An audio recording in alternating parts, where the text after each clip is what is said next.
എൻ്റെ പേര് രഞ്ജിത്ത് സിംഗ്. ഞാൻ വൈപ്പിൻ ദ്വീപിൽ ഇളങ്ങുന്നപ്പുഴ എന്ന സ്ഥലത്ത് താമസിക്കുന്നു. സോളാർ വെക്കുന്നതിന് മുമ്പ് എനിക്ക് ഒരു 3500 രൂപയൊക്കെ ബില്ല് വരുമായിരുന്നു. സോളാർ വെച്ചതിന് ശേഷം മീറ്റർ ചാർജും ഇൻസ്പെക്ഷൻ ചാർജും മാത്രമേ വരുന്നുള്ളൂ. എനിക്ക് എൻ്റെ ആവശ്യാനുസരണം കറണ്ട് ഉപയോഗിക്കാവുന്ന ഒരു സ്ഥിതിവിശേഷം ഇപ്പോൾ നിലവിലുണ്ട്.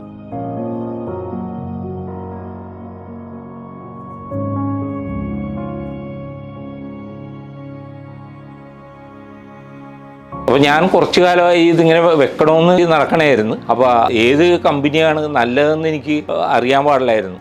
അപ്പോൾ നമ്മുടെ സുഹൃത്ത് വഴിയാണ് ഇത് അറിയാനും, അപ്പോൾ സുഹൃത്ത് വെച്ച് നല്ല ഇതാണെന്ന് സുഹൃത്ത് പറഞ്ഞ് സബ്സിഡി കഴിച്ചിട്ടുള്ള പൈസ നമുക്ക് കൊടുത്താൽ മതി. അപ്പോൾ എന്ന് പറഞ്ഞു കഴിഞ്ഞാൽ വലിയൊരു എമൗണ്ടിൻ്റെ വ്യത്യാസം നമുക്ക് വരുന്നുണ്ടല്ലോ. പൈസ അടച്ചതിൻ്റെ പിറ്റേ ദിവസം ഒരാഴ്ച എടുത്തില്ലെന്ന് തോന്നുന്നു. അതിനു മുമ്പ് തന്നെ അവർ വന്ന് ഇൻസ്റ്റാൾ ചെയ്തെന്ന് റെഡിയാക്കി കിട്ടി. എനിക്കൊരു 7-8 യൂണിറ്റൊക്കെയാണ് ഇപ്പോൾ ഞാൻ ഒരു ദിവസം എൻ്റെ ഉപയോഗം. ആവറേജ് 13 യൂണിറ്റ് എനിക്ക് ഡെയിലി കിട്ടുന്നുണ്ട്. ഇത് നമ്മൾ നോക്കുമെന്ന് പറഞ്ഞാൽ നമ്മൾ വളരെ സന്തോഷവാനാണ്.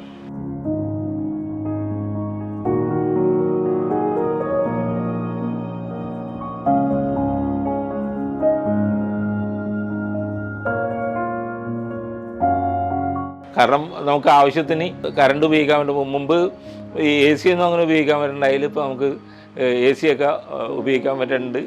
പാചകവും ഏകദേശം ഇൻഡക്ഷൻ കുക്കറിലാണ് ചെയ്യുന്നത്. അവർ നമുക്കൊരു ഇൻഡക്ഷൻ കുക്കർ തരുകയും ചെയ്തിട്ടാണ് ഇതിൻ്റെ ഗിഫ്റ്റായിട്ട്.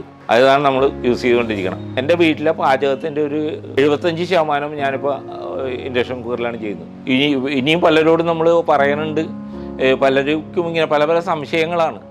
ഇതെങ്ങനെയാണ് എന്താണ് എന്നുള്ളതൊക്കെ, അതൊക്കെ പറഞ്ഞ് പലരൊക്കെ മുന്നോട്ട് വന്നിട്ടുണ്ട്. ഇപ്പം നമ്മൾ യാത്രയിലാണെങ്കിലും അല്ലെങ്കിൽ വേറെ നമ്മുടെ ബന്ധുക്കളുടെ ആരെങ്കിലും ഒക്കെ വീട്ടിൽ സന്ദർശന സമയത്താണെങ്കിലും നമുക്ക് അവിടെ ഇരുന്നുകൊണ്ട് എന്തോരം പ്രൊഡക്ഷൻ ഉണ്ടായിട്ടുണ്ട് എന്നുള്ള വിവരങ്ങളൊക്കെ നമുക്ക് അറിയാനും കഴിയുന്നുണ്ട്. ആ ടെൻഷനില്ല നമുക്ക്. കാരണം നമ്മുടെ ഉപയോഗത്തിൽ കൂടുതൽ കറണ്ട് നമുക്ക് കിട്ടുന്നുണ്ടല്ലോ. അപ്പോൾ നമ്മൾ സ്റ്റോർ ചെയ്ത് വെച്ച് ഇനിയിപ്പോൾ മഴക്കാലം ആകുമ്പോഴേക്കും കുറയുമ്പോൾ നമുക്ക് അതിൻ്റെ അകത്ത് എടുക്കാൻ കഴിയുമല്ലോ. ഞങ്ങളെല്ലാവരും വളരെ ഹാപ്പിയാണ്.